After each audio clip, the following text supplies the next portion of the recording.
Hello friends, Jennifer Pearson here, Thistle Gypsy.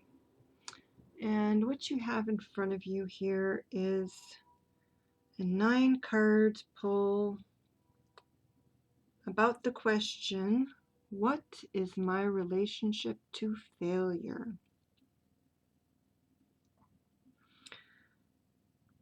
So, that question came up the other day for a variety of reasons, as mainly kind of as performance and not wanting to fail at a performance, not theatrical performance, just pretty much job stuff.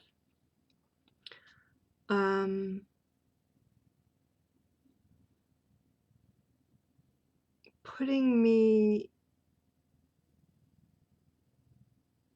in situations I don't need to be in.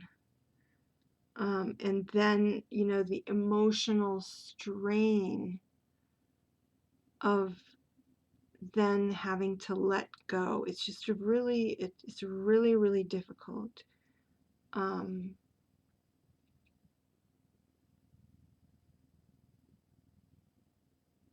Not to say that I can't do something. To me, that's not a big deal. But to feel that I can,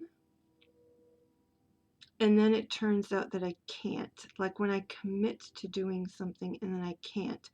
Or if and then having to back down from that and just essentially give up and say, you know what, I cannot do this, or even this is difficult to a level that I refuse to do it, and that's the end of it, and I'm not doing it anymore. And so it's failure. And I guess I was coming to this realization too, that because of my Lyme disease and then multiple failures essentially in my own standards for living and doing various things, and they're not super high standards here, but even basic stuff not getting done, so that I'm kind of in a constant state of failure and having to let things go, admit to failure, admit to not being able to accomplish certain things, etc. Just sort of, I mean, it's practically what I eat and breathe on a daily basis. The things I let go, that I let go of, and just have to admit that, yep, that's a fail, and that's all right. The world carries on, etc., etc. But um, it still doesn't feel good. But they're really minor, and they're things I've accepted. But there's a lot of them, and it's repeated every day. Just like housework is an everyday thing, since some of what I'm not able to accomplish is housework and stuff like that, to the degree that I would want to get it done. That those little failures are multitudinous, kind of on a daily basis. And so what I've come to realize is that I have reached a place where all of those little daily failures that are unavoidable, particularly now. I mean, I was going to hire somebody, and I have at times in the past hired someone to take care of some of this daily stuff. So then to me, that kind of converts it. It's not a failure. I've at least got the money to pay somebody else to do it. So that's a good thing overall. But now during COVID-19, that to me is not an option. I can't have somebody whose lifestyle might be exposing them to COVID-19 coming into my house and touching and breathing and etc. I mean, it just doesn't work. I just have to admit that. I did have a neighbor over to take care of my animals because I had to be away from work one day, but you know, that's as much as I'm willing to do. I'm not willing to have people come into my house on a regular basis. And again, be in almost every room and touching and breathing on everything. Sad, isn't it? You know? And I don't mean sad for me, I mean sad for everyone, right? Sad for everyone that we're at this place where we have to be so paranoid about being in the presence of other people. Um, so I realized that because of that, I can't afford to have a lot of failures in my workplace because I've got a fairly large load of minor failures that I can't have a work situation that is challenging to the extent that it has even the potential to create major fails. That is not guarding my well-being. To continue with something like that is not guarding my well-being.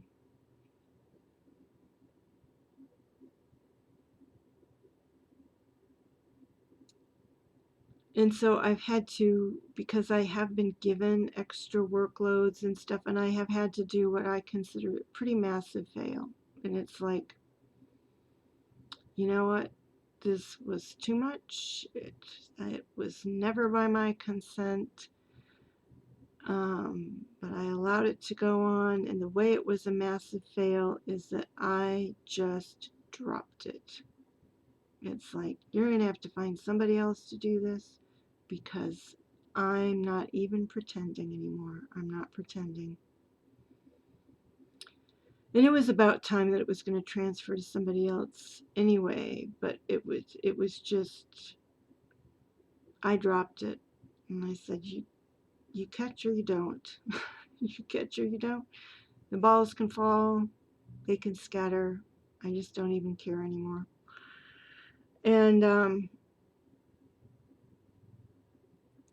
And that is where I just realized, and it actually made me really angry to have been put in that situation, made me really angry.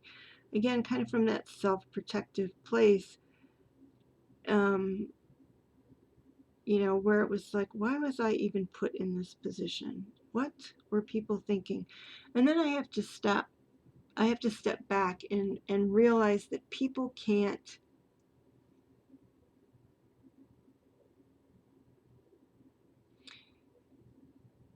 there's no way for anyone to know. I mean, you can hear me talking. I have dogs, it sounds, it's the whole invisible illness thing. Um, and I had this happen before too with my fiance, actually, from years ago. Um, where again, I think, he kind of got to a place where it was like he thought he had to challenge me on what I thought I couldn't do. And it's like, I do that to myself every day. I don't need another person doing that to me. And not being able to see the extent to which I do it on a daily basis. And then to start making assumptions about what I can handle. And that pretty much broke the relationship. It's like, I can't have that. I'm sorry. Uh, yeah, we're not doing that. And it was a creep sort of a thing. Not that the person was a creep, but it was, like a slow progression where, and I have periods too where I am feeling better and I fall into having unreasonable expectations for that wellness to continue, and my own load. And so it's just all kind of it leads to a lot of perfect storms where things end up getting set back. It's like the tree grows and the perfect storm comes and strips it of most of its leaves, or well, not leaves, its branches, might split the trunk, you know, and then kind of back to square one, you know.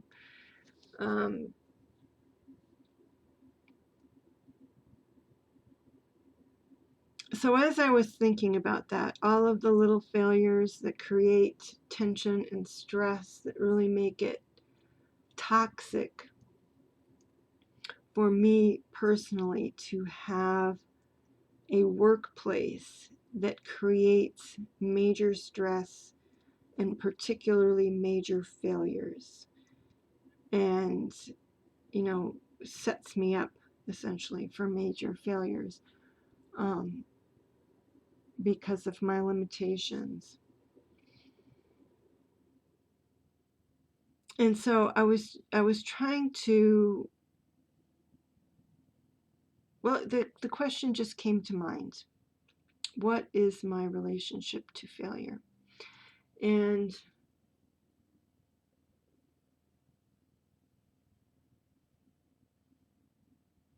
you know, at times I've looked into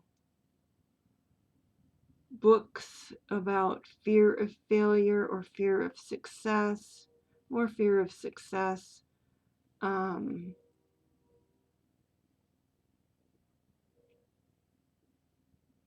you know, I will give myself a lot of credit. You know, I do get outside my comfort zone pretty regularly. In fact, if I feel like I can't get out of my comfort zone, that actually becomes a very strong tension to get out of my comfort zone.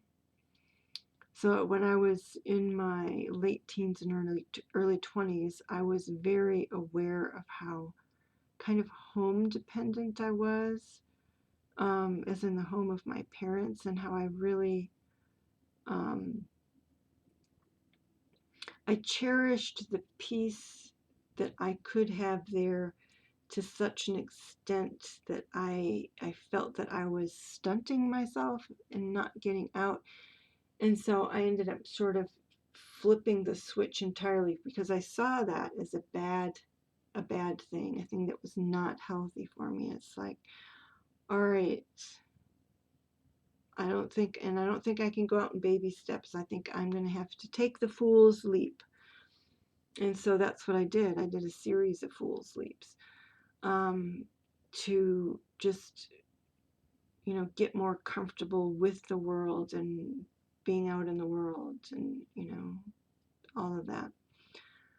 And it's not like I was agoraphobic or anything. You know, I went on vacations and did various things and worked and all of that kind of stuff.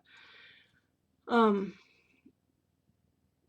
but more just a larger engagement with the world. And I didn't want to spend really my life even in my hometown. Not that there was anything wrong with it, but I did want to see more um, grand and unusual landscapes. So I had that tension pushing me forward too.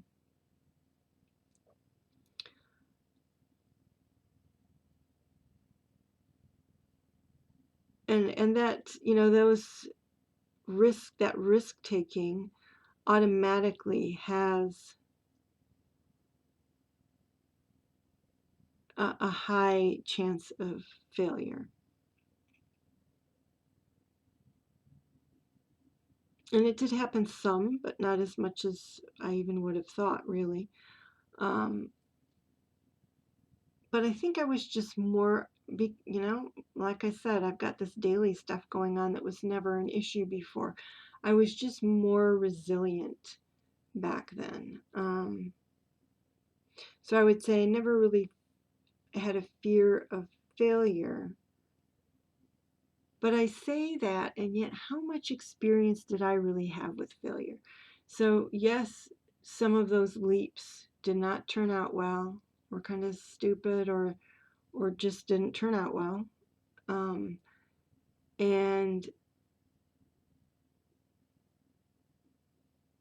So there was that. But, as I was growing up, I had more successes than failures. And so I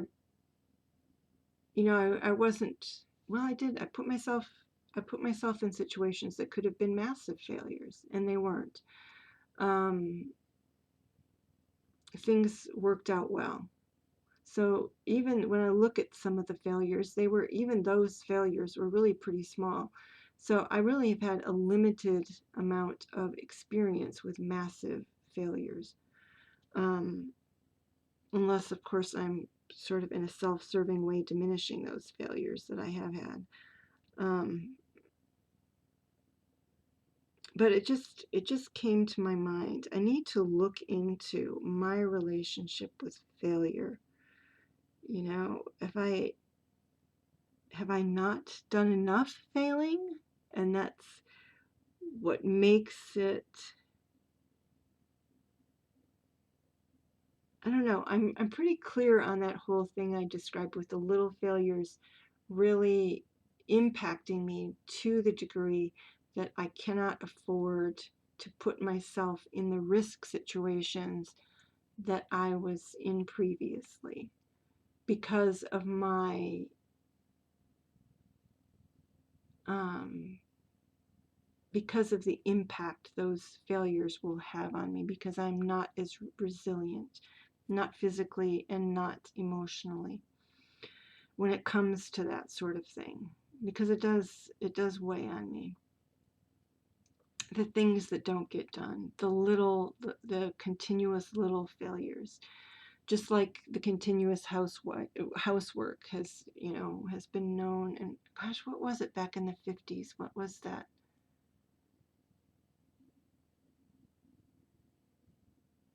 There was a book about it. Why can't I remember it?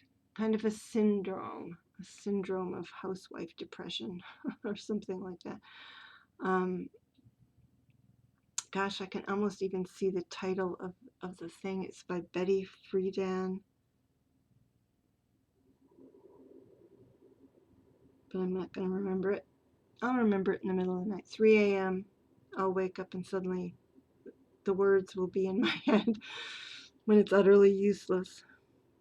Um, was it the something trap? Anyway. So I'm clear on that happening, and not allowing a lot of crazy making and a lot of failure to happen in my workplace. Like I said, that makes it toxic. But I still wanted to get a kind of an overview of, how am I creating failure in my life? How am I doing that? Is it because I'm not communicating my limitations appropriately? Certainly like I said, I fall prey to assumptions about my abilities just like other people do. I'm just more annoyed with other people when they don't listen to me and I tell them that no, this is too much. I guess it is, in the end,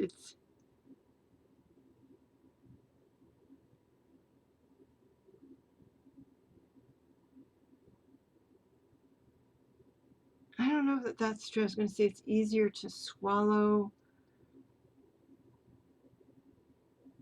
my own, like, day to day. In other words, I push ahead like the fool in many cases. I will push ahead knowing that I could crash or whatever. And since I know that, and I can be self-forgiving in that regard and say, all right, well, not the end of the world, at least I tried, you can do that kind of thing. Or it was a worthwhile test. It was worthwhile to see if I could do it or whatever. But when I involve other people, or when other people are involved, I guess I wouldn't involve other people, but when other people are involved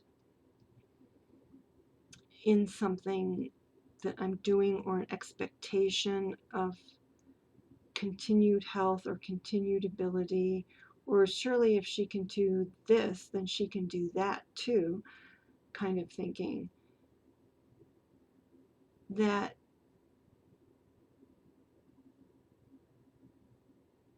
not meeting those expectations, that failure, even if it's a relatively small failure, is more, has a greater emotional impact on me than my failing myself.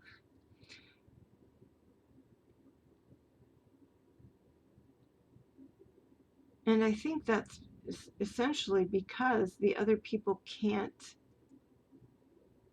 know, what I'm going through, my state of mind or body. And so they don't have as much basis for forgiveness and brushing things off. Um,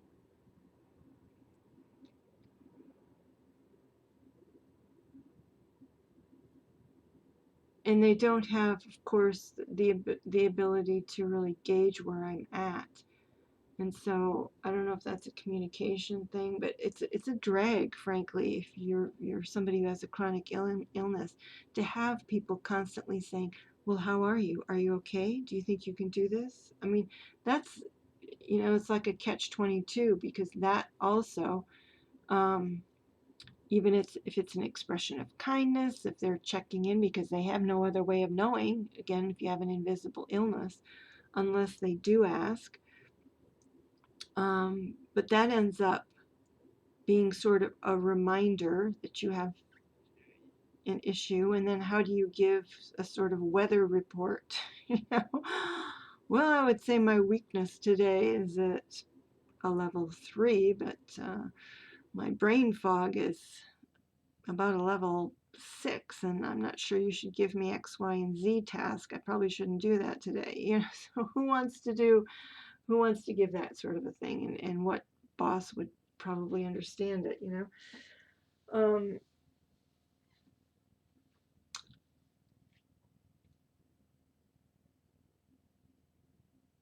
so I think that ends up kind of being a setup for failure. And I think I realized with this the extent of my kind of failure absorption in everyday life, and then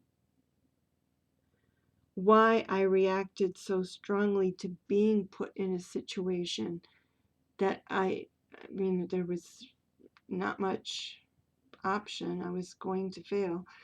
Um, and that creates resentment. So I felt like I really needed to, so that I could see things before they're coming, so that I don't set myself up for failure. And I don't allow other people to set me up for failure. And I think that's because I could see this coming to some extent, um, because of the workload that was put on me. And then I guess I got sucked into the thing. It's like, well, if they think I can do this, well, then maybe I can do it. Maybe it's not as bad as I'm thinking it's going to be. And it was worse than I thought it was going to be. And even when I dumped it, it's fairly hard to extricate myself completely. And so I think too, I've needed, and I'm really, really rambling here, but that I've needed to check in, with how I create failure or tolerate failure in my life.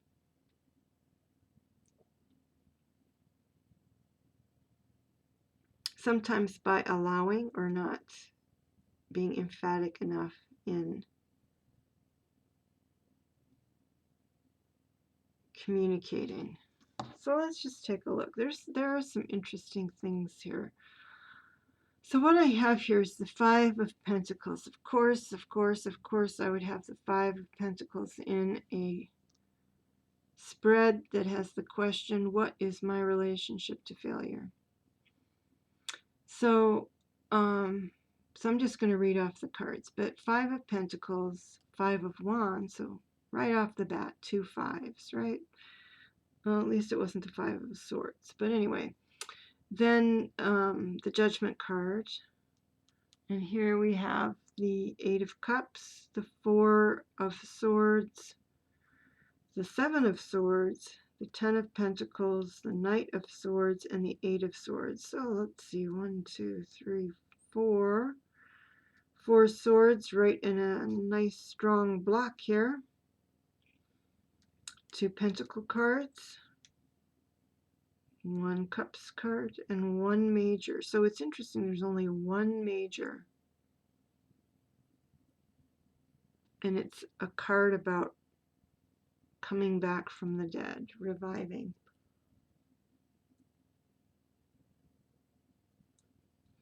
So the Five of Pentacles, I mean, you've got somebody there who's crippled or ill, as well as being poor. So such an appropriate card. And so part of this, I think, is telling me, this first row here, I think is telling me that it's inherent in my physiological situation, because this is it. You're poor, you're feeling weak, battered, whatever, fatigued. So you're in this state to begin with. And then you have to fight the everyday fight in the Five of Wands, whereby you exhaust yourself. I hadn't recognized this, but they got a pretty strong parallelogram going on here for whatever reason.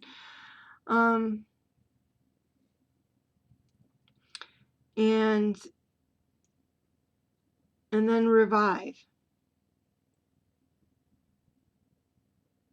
Revive yourself with the Judgment card, calling back from the dead. So this is sort of an endless cycle here. You get up, you answer the call, you're really not up to it, you expend all of your energy, there's nothing left to do but expire, and then you're called back up to do it again.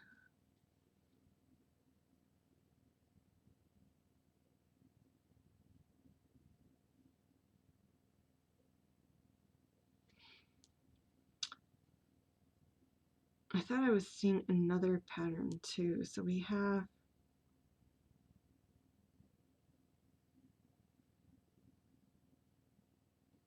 I'm going to move on. All right, so the next row,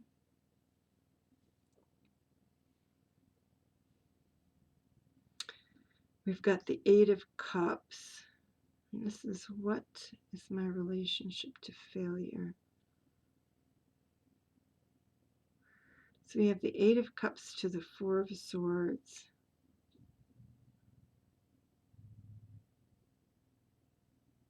Well, what I see here is isolating myself from those who could be supportive. So it's like walking away from, and I am guilty as charged here, as some people who love me will tell you. So walking away from sources of support, kind of on my own mission. I guess mission is too strong a word. Sometimes my mission is just to wander and experience the world. But moving on independently, alone, along my own path. And then again, the Four of Swords being kind of a card of isolation, self-isolation.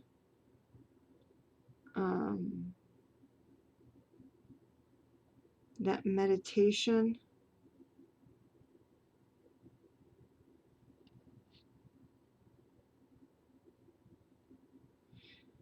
And it was interesting because I've had this spread laying out here for a little bit.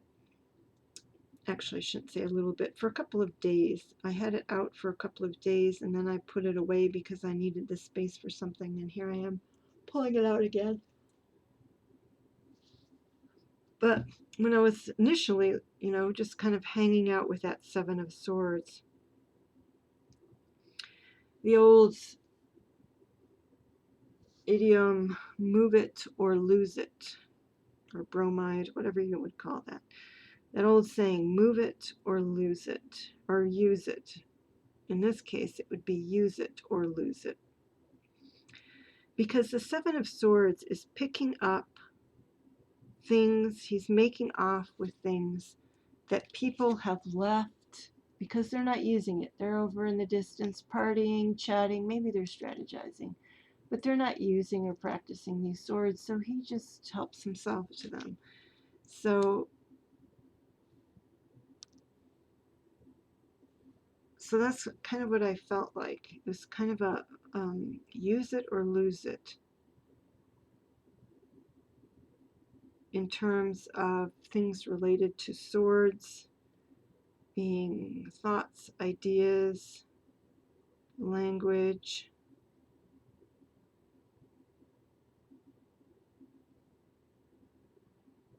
analytical ability.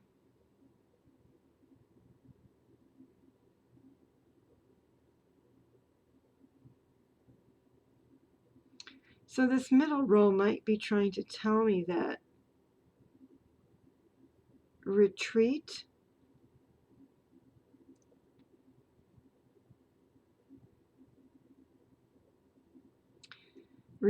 has not been helpful because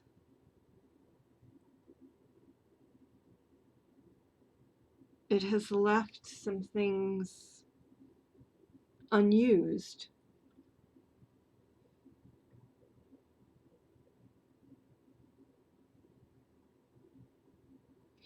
So I might have to do a further reading on that to just kind of discover what those are. So I'm trying to look,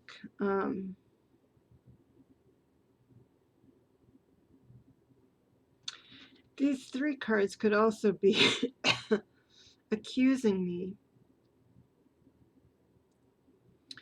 of hoarding my ideas instead of expressing them, because this guy who's walking off with these unused ideas or analyses or tools is headed toward the Four of Swords.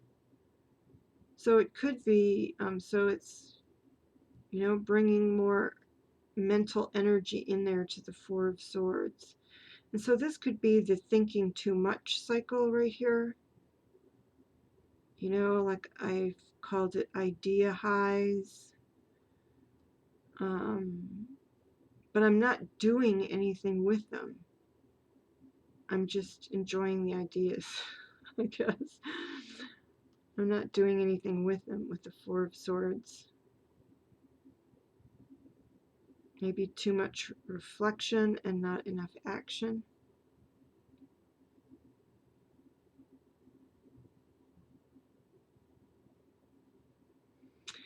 But the word stagnant, kind of with the four, maybe a self-righteous stagnation. It's like, well, if I'm reflecting, then it's a good thing. Don't be a troglodyte or a moron. I'm engaged in inner reflection here.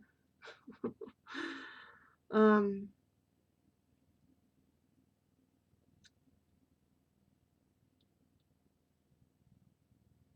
so it might say that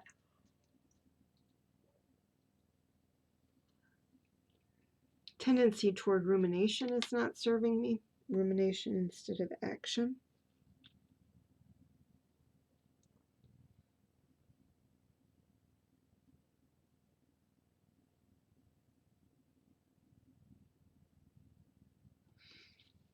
It could even be indicating that while I'm ruminating, life, with the Seven of Swords, life moves on.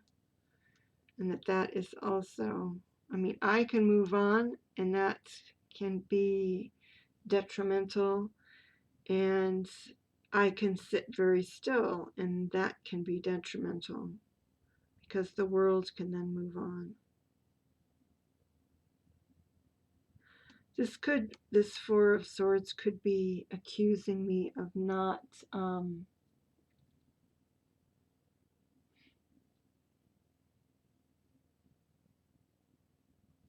doing a good enough job of keeping up with technology, something along those lines.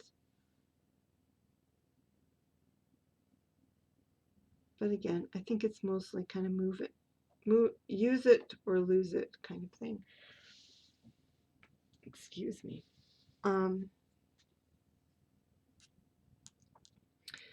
In the bottom row, this bottom row, the first two cards strike me as needing a separate spread because this is, I'm going to move them up a little bit.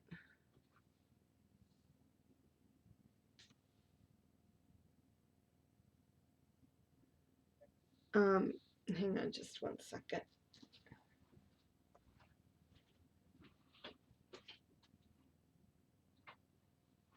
I just thought I heard something. So now that the door to this room is open, and you can be sure that a dog will bark or some cats will start yowling, something like that. So we have the Page of Swords hacking away at the Ten of Pentacles. Wanting to hack away at the Ten of Pentacles. And what's left is the Eight of Swords. Or I shouldn't say what's left. The result is the Eight of Swords.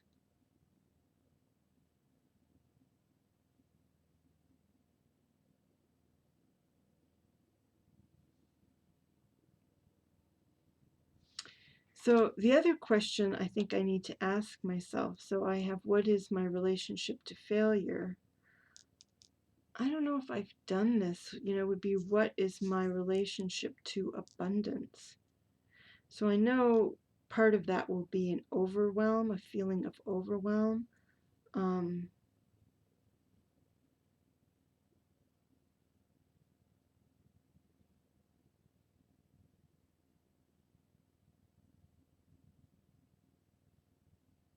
But I still think that question is just begging to be asked here, that I need to look into my relationship to abundance or wealth, because he just looks like, it's like there's something negative, and so he's wanting to be critical of people who have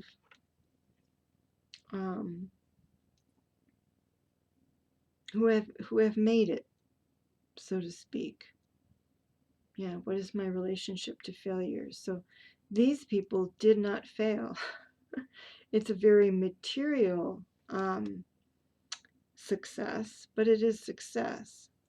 And so here comes, so this could be my self-sabotage right here.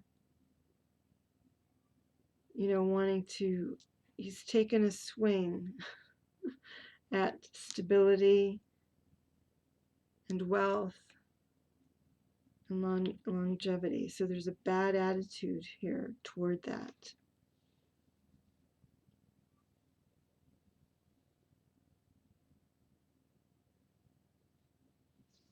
So I could see that I might have an inner attitude, an underlying attitude, that in order to have this kind of money or stability or whatever, that you must have exploited somebody.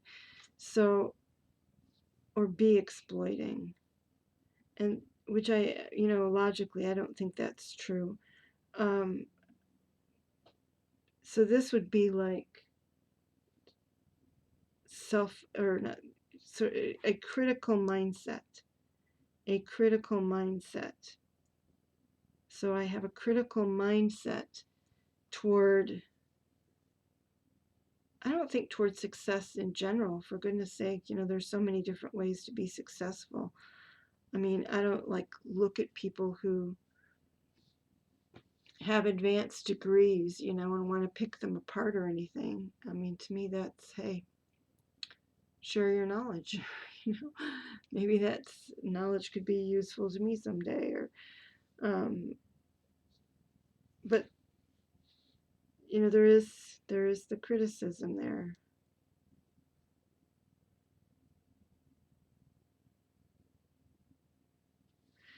So there's the whole Eight of Swords helplessness.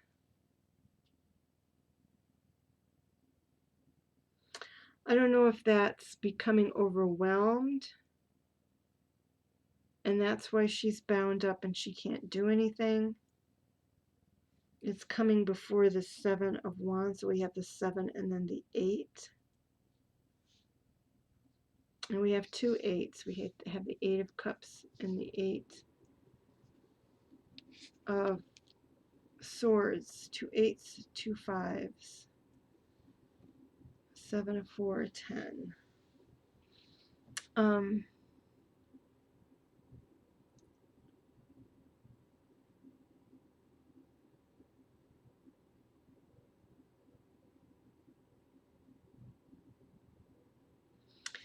almost feel like these are all the strategies that have been tried, or they're all of the criticisms. You know, all of the criticisms wielded. And I could see this separate me from society, and that you can't be, you know, this is not a card about being alone. You know, both in the 10 of Pentacles, especially in the 10 of Pentacles, but also in the 10 of Cups, success involves other people.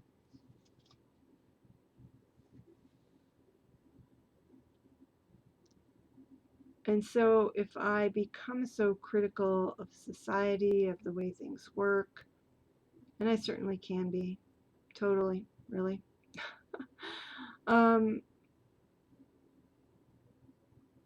and I see myself as a part, you know, I'm always conscious of the little city back in the background of this card, and that this person has become isolated from that city. And it's over the past year, it has occurred to me that it's not, somebody has not kidnapped me and trapped me here, but that I have somehow intentionally trapped and bound myself away from general society. And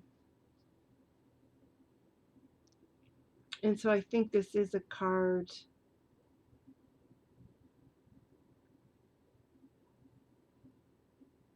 that speaks to my attitude,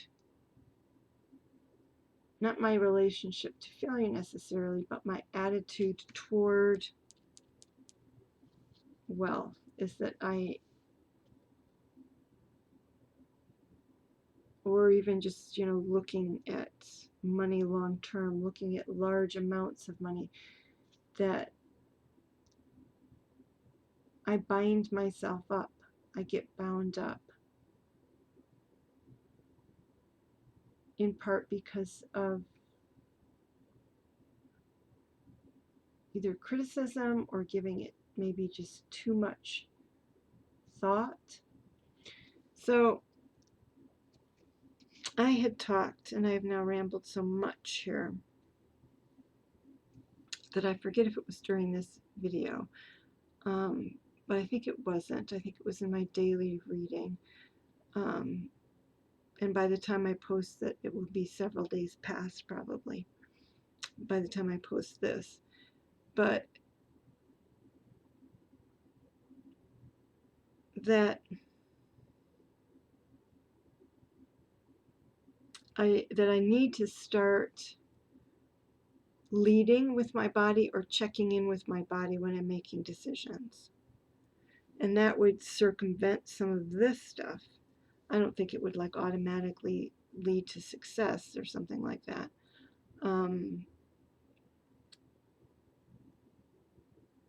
But that I need to get back in my body and as I said in that other video, consult with my body before I do things. Is this going to be healthy for you? In a sense, to break this cycle here. I kind of need more respect, and I need to treat my body as something that I need to consult. Does this work for you, body? This thing that I'm attempting to do, this new job duty that somebody has given me and not asked me whether it's the thing for me. I mean, and essentially I did check in. I mean, I immediately had a, oh no, kind of feeling about that, but I wasn't emphatic enough. And so maybe this Page of Swords can work in my favor in that regard, that I need to be more emphatic in terms of, you know, cutting it down and saying, I'm sorry, but you get a big fat no for that, and I don't care what the consequences are. Actually, I'm seeing something else that's really interesting too. Because he's between these two, it's almost like he's needing to cut this before he turns around and releases her. So that's a whole nother line of thought, but I'm going to, it's kind of late. You know, it's later than I thought it was. I've really been rambling. So I'm going to call it quits on this for now, but I might return to it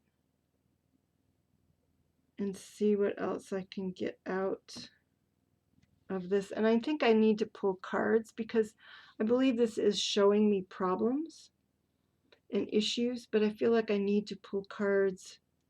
There's this, what is my relationship to money or abundance, which can be two different things, or they can be the same, either way.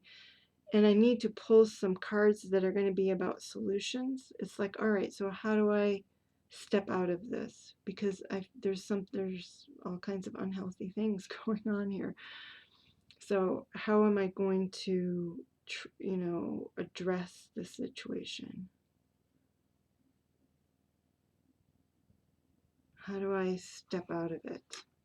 Which could be super tricky. I was given a tremendous gift in the form of a really fascinating astrology reading.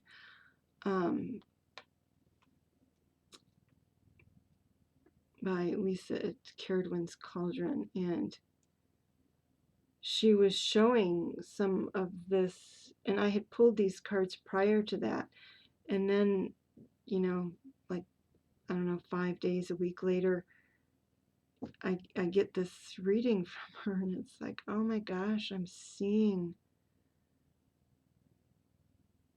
this, it really resonated with what was here. So some of it is astrology, past life kind of stuff going on that I'm trying to escape.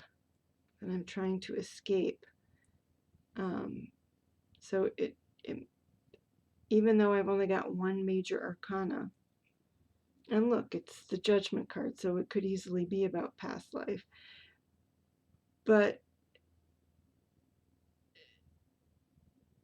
that doesn't mean that it's going to be an easy thing to kind of undo, escape, a Gordian knot to untie or to cut with the Page of Swords.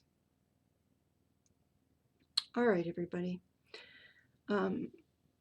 If you hung out this long, you're a superstar. I thank you very much for your inexplicable interest in my ramblings about my experiences and my relationship to failure. All right, everybody, take care. Bye-bye.